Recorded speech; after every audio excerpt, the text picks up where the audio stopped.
जीजा जी पाँव लागी। दूध तोरा बहन के फिर आ गया। अरे खुश रह खुश रह।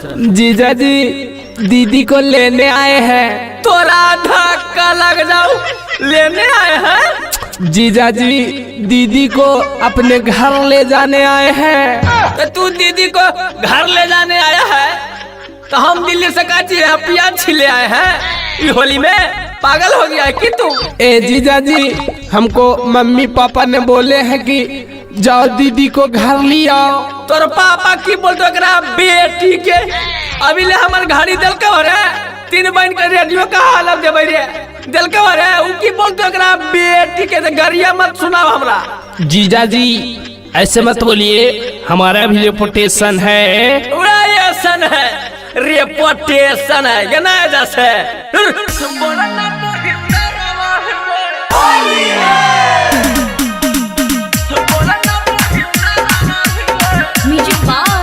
DJ Vikas mix by DJ star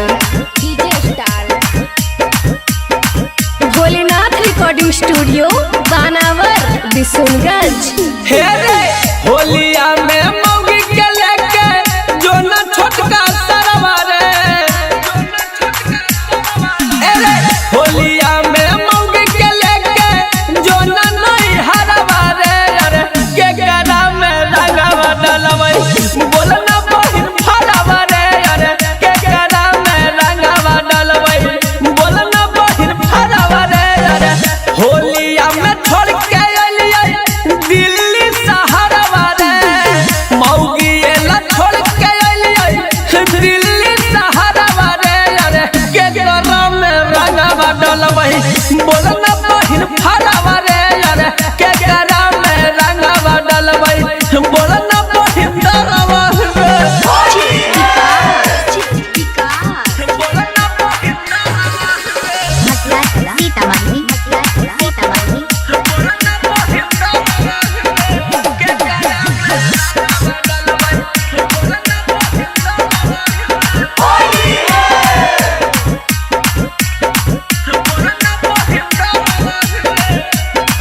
रे सारा भाई अपने खैमी पुआ फुलौरी हम की खैबै रे।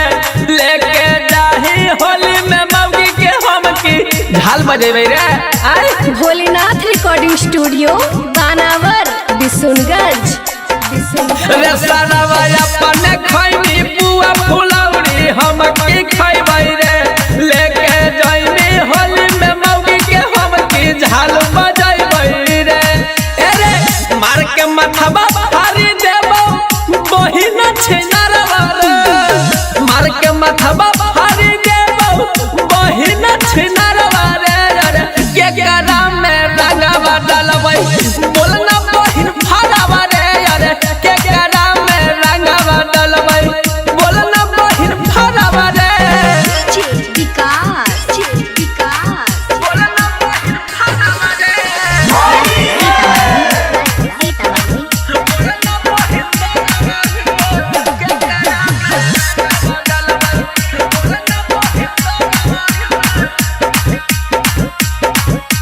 भोलेनाथ रिकॉर्डिंग स्टूडियो बानावर बिशुनगंज।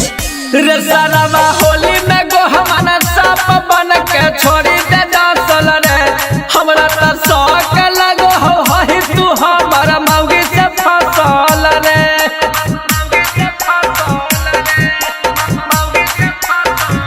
रे सारा होली में गो हमारा साप बन के छोड़ी दे डांसल रे। हमरा त शौक लगो हो ही तू अपन बहिनिया से फसल रे।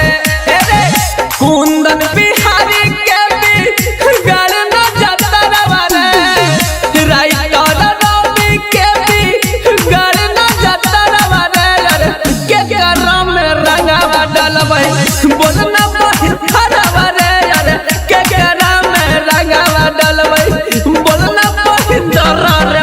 बोले रे तेरा बहिन के गरा में डलवई गए अम्माया बंदा रे इनो साल लेके चल गए।